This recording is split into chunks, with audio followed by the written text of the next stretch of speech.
there's a single sentence that forever changed the life of one of the world's most controversial televangelists. A sentence Kathryn Kuhlman whispered in her final moments. And when you discover these words, you'll understand why Benny Hinn was never the same. But before I reveal this secret, guarded for decades, you need to know the truth about the day it all began. It was 1973. Benny Hinn was just 21 years old. A young, lost Palestinian immigrant in Toronto. Directionless, purposeless. Nothing suggested he'd become one of modern Christianity's most polarizing figures.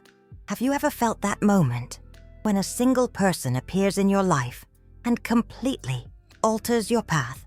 That moment was about to happen to Benny. On that December day, something compelled him to enter a church where Kathryn Kuhlman was ministering. He didn't know who she was. He didn't know he was standing before the woman who revolutionized the healing ministry in the 20th century. He simply walked in. And then it happened.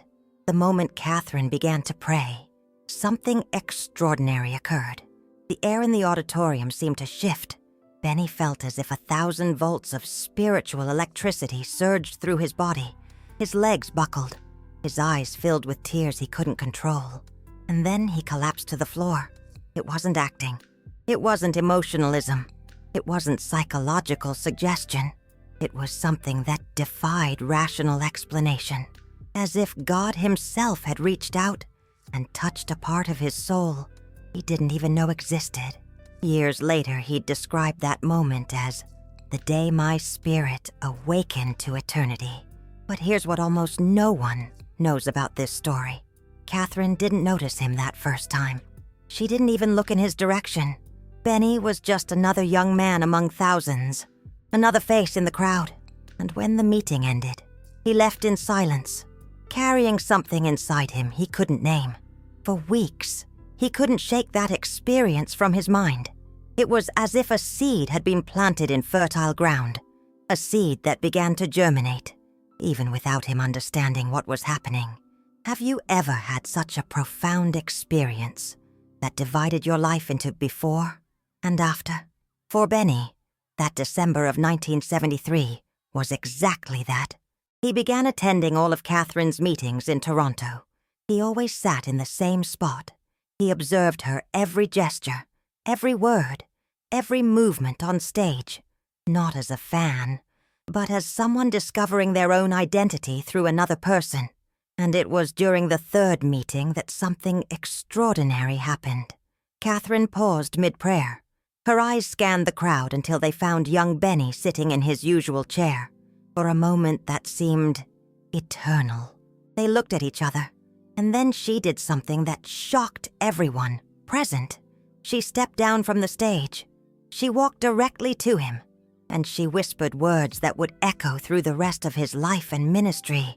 But those words, I can't reveal them yet, because you need to understand first what led to this sacred moment. Kathryn Kuhlman wasn't an ordinary woman.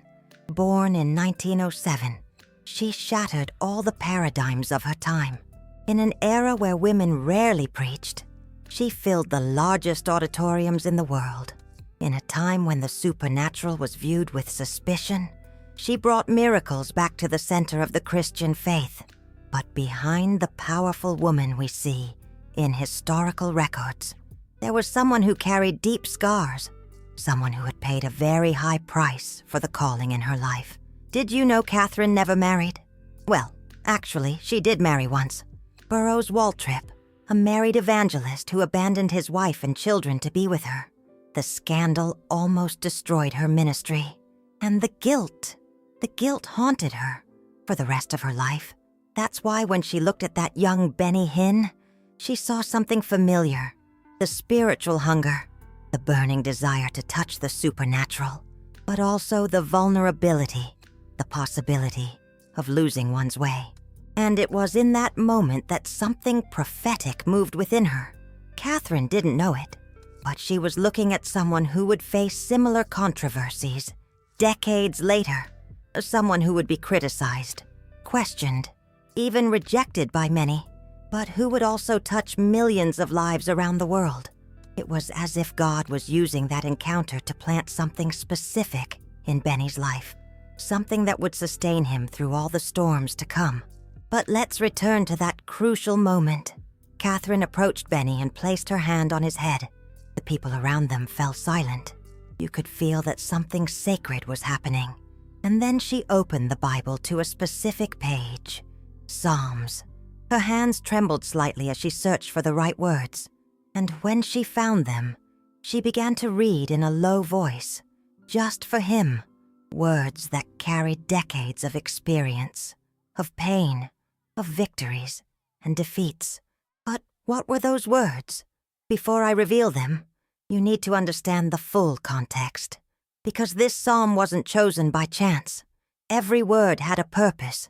Every verse carried a prophecy for Benny's future. In the following months, something extraordinary began to happen in Benny Hinn's life. He, who had never preached before, suddenly found himself ministering to small groups. He, who was shy and insecure, began to demonstrate supernatural boldness. And always, he carried with him the words Kathryn had shared that day, like a treasure hidden in his heart, like a spiritual compass guiding him through uncertainties. Have you ever received a prophetic word that completely changed your life perspective? For Benny, those words from Kathryn were exactly that. But the story doesn't end there, because years later, when Benny's ministry had spread across the world, when millions knew him, when the controversies had also arrived, he would do something few knew about. He would return to visit Kathryn. It was 1976, 3 years after that first encounter. Kathryn was in her final months of life, although few knew it at the time. Her body was weak, but her spirit continued to burn like fire. When Benny arrived to visit her, she was sitting in an armchair, looking out the window. Her graying hair reflected the afternoon light, and when she saw him, she smiled with a motherly tenderness he had never experienced before. It was in that moment that she called him by the name that would forever mark their relationship. "My son," she said, "my spiritual son." And then she did something that left Benny completely speechless. She pulled out her own Bible, the one that had been her constant companion for decades, and handed it to him. But it wasn't just the Bible. Inside, marked in her own handwriting, was that same psalm she had read to him years before. But now, there was something more. Annotations, personal reflections, words she had written specifically for him.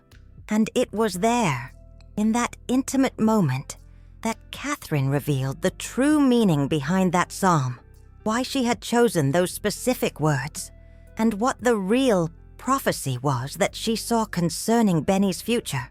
Her words were like a crystal-clear river cutting through years of uncertainty, like a light illuminating a path that had seemed shrouded in mist.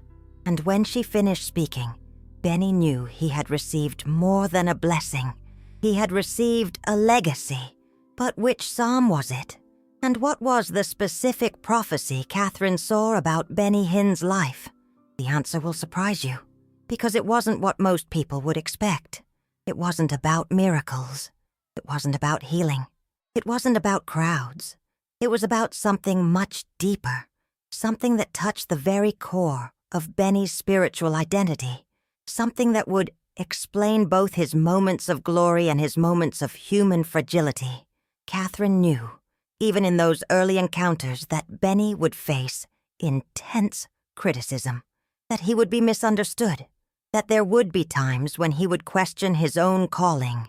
And that's why she chose that specific psalm, a psalm that speaks of divine preservation amidst storms, of true identity when the world mislabels you, of remaining faithful to your calling even when circumstances seem contradictory.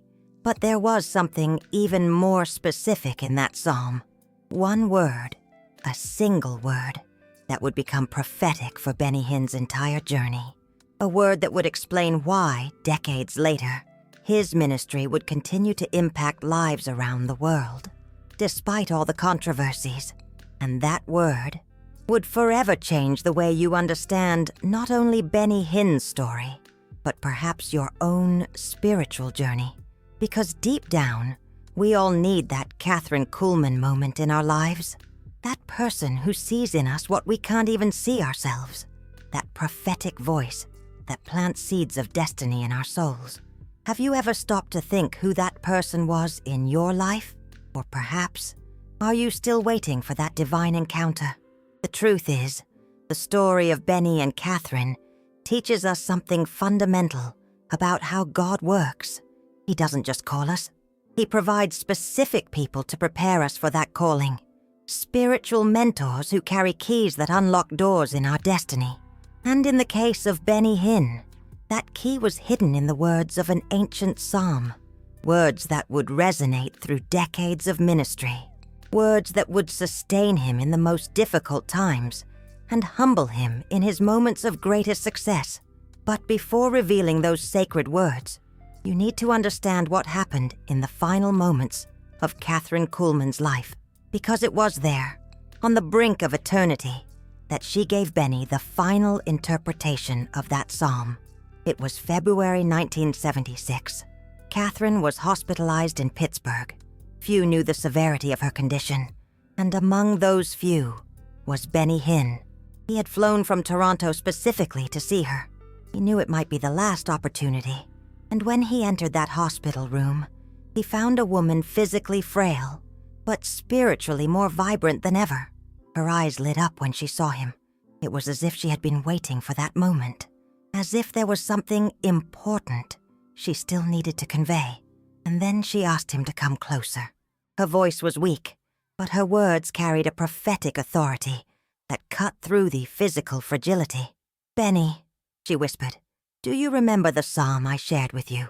He nodded, tears in his eyes. "I want you to understand something I've never told you before," she continued. "That psalm wasn't just for you. It was for this moment, for what is to come."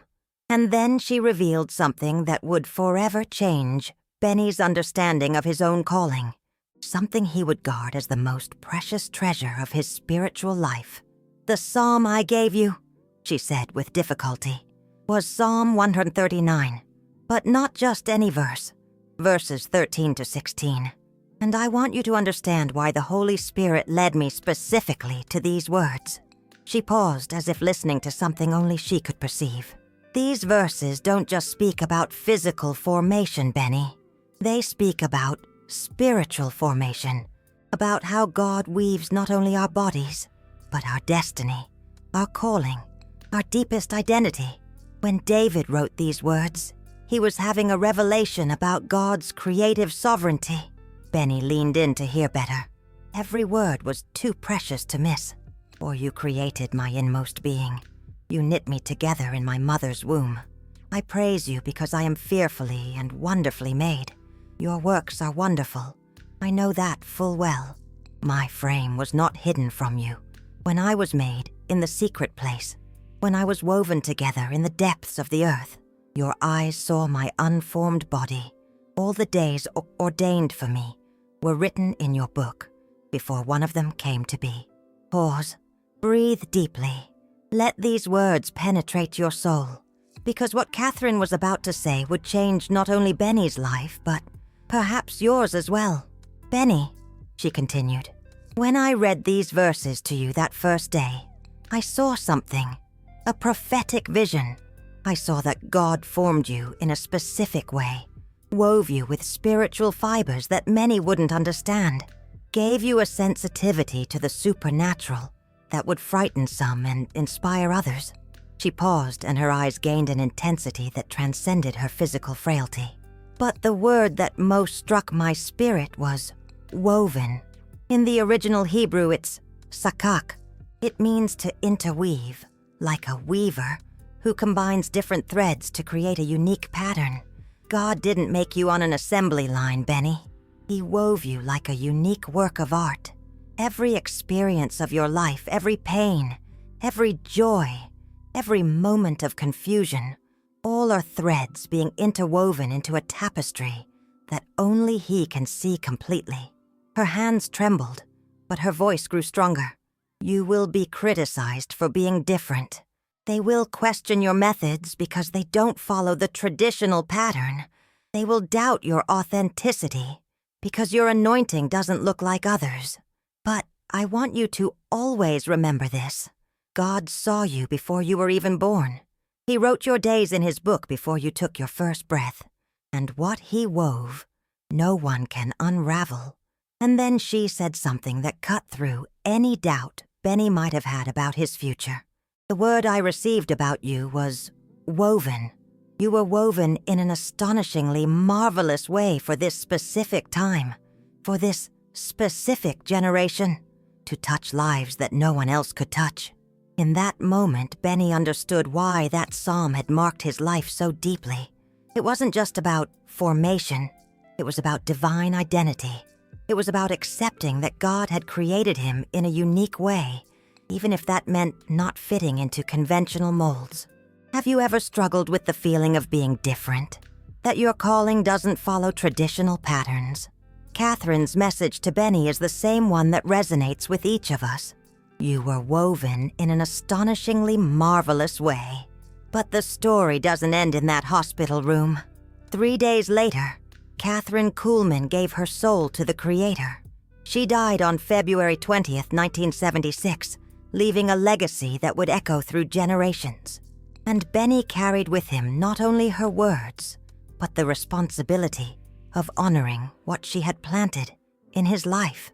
In the following years, Benny's ministry exploded in a supernatural way. Stadium crusades, millions of people touched, documented healings, lives transformed, and always, he remembered Kathryn's words about being woven in an astonishingly marvelous way. But controversies also came. The criticisms, the questions about his methods, the attacks on his personality. And in each of these moments, Benny returned to Psalm 139. "Your eyes saw my unformed body." This phrase became his anchor. It reminded him that God had seen and approved him before any human critic formed an opinion, that his identity didn't depend on the approval of men, but on the approval of the one who had woven him. Do you understand the power of this revelation?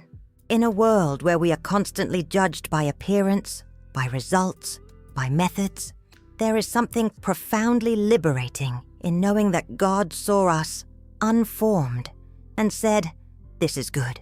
And here's something that few know about Benny Hinn. During the most difficult moments of his ministerial life, when the attacks were most intense, when theologians questioned his methods, when the media distorted his words, he created a personal ritual that became his spiritual anchor.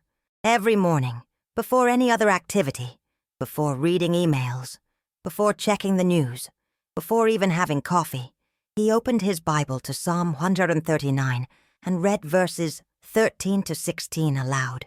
But he didn't just read, he personalized each word, transforming the text into a prophetic declaration about his own identity.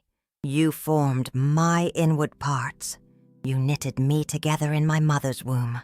I will praise you, because I am fearfully and wonderfully made." Not as a superstition, not as a magic formula, but as a way to realign his identity with God's truth before facing the lies of the world, as a way to remember who he was in eternity before confronting who people said he was in time. And do you know what happened?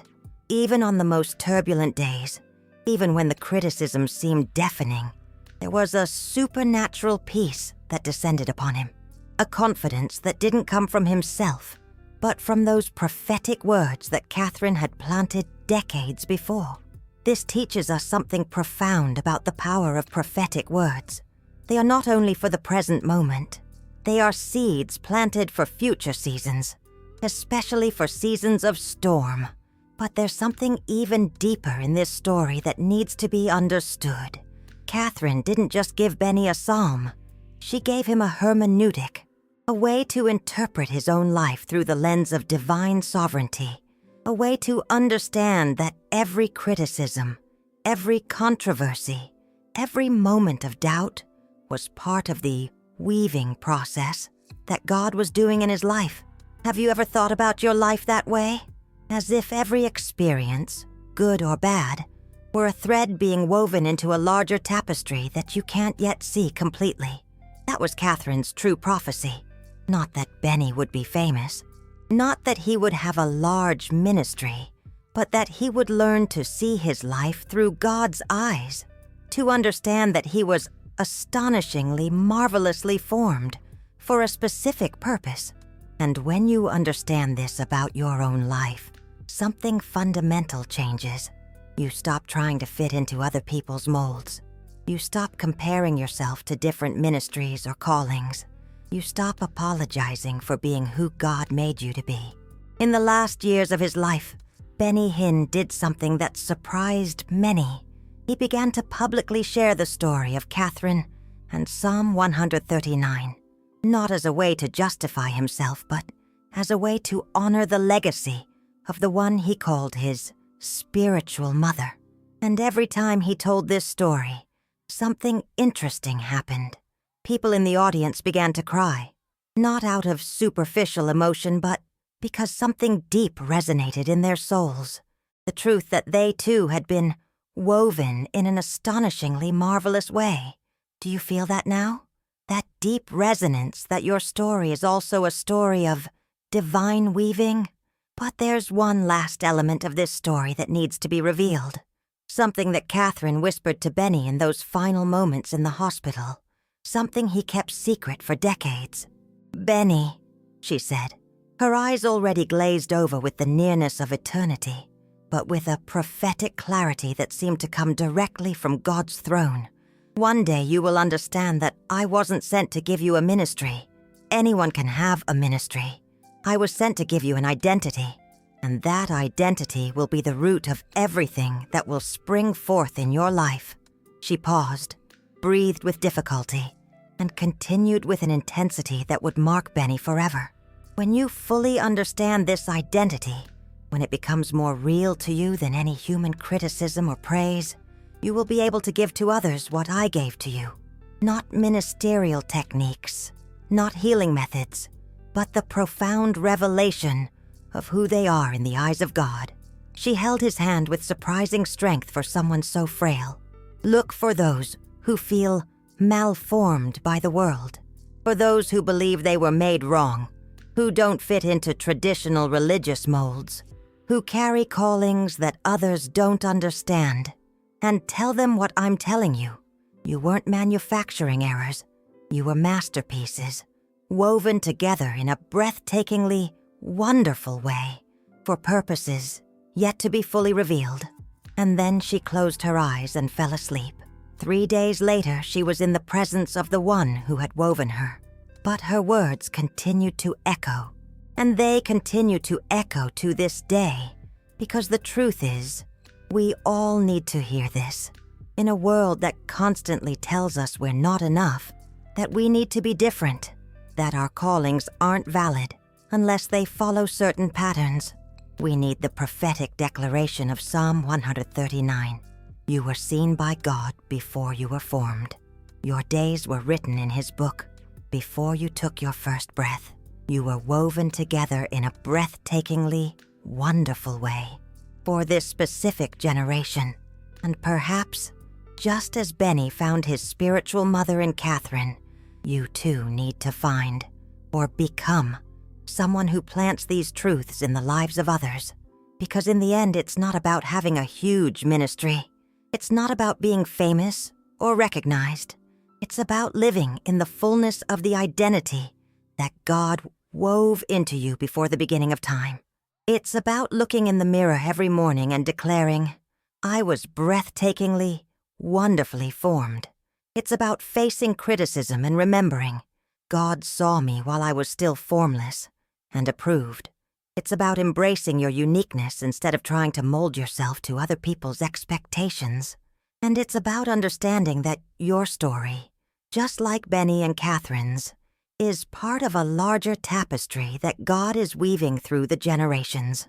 When Benny Hinn picks up the microphone today and declares healing over crowds, when he lays hands on people and sees miracles happen, when he faces criticism and remains firm in his calling, he is operating from that identity that Kathryn planted in him through Psalm 139. It's not about ministerial technique. It's not about personal charisma. It's about someone who learned to live in the truth of who God said he was before any other voice tried to define him. And that is the true legacy of Kathryn Kuhlman. Not just the miracles she performed, not just the crowds she reached, but the prophetic identity she planted in the life of a young Palestinian immigrant who would become one of the world's most influential televangelists. An identity based on a simple, yet revolutionary truth. You were woven together in a breathtakingly wonderful way. Now, as these words echo in your soul, as the story of Kathryn and Benny resonates somewhere deep within your spirit, I ask, what is the prophetic word that God is wanting to plant in your life through this story? Perhaps you've spent years feeling like a stranger in your own home. Perhaps your calling doesn't look like anyone else's, you know. Perhaps you've been criticized for being too different, or too intense, or too sensitive to the spiritual. Perhaps you feel like you were made with pieces that don't fit into the puzzle of traditional Christianity. If that's you, then this story didn't come to you by accident. It's a prophetic word whispered from heaven directly to your soul. You are not a mistake. You are not an accident. You don't need to apologize for who God made you to be. Perhaps it's time to stop trying to mold yourself to other people's expectations and start embracing the original design God had in mind when He wove you together. Perhaps it's time to understand that your difference isn't a defect, but a distinctive characteristic. That your sensitivity isn't weakness, but a spiritual antenna. That your unique way of connecting with God doesn't need to be validated by anyone but Him. Because in the end, the story of Kathryn and Benny isn't just about them. It's about all of us who desperately need to hear that we were seen, approved, and woven together by the hand of God Himself. And maybe, just maybe, you are the next person God will use to plant this truth in the life of someone who is feeling malformed by the world. Maybe your Kathryn Kuhlman is yet to come. Or maybe you are the Kathryn Kuhlman someone is waiting to find. Psalm 139 wasn't just for Benny Hinn. It was for you too. You were woven together in a breathtakingly wonderful way, and it's time to live like you really believe it.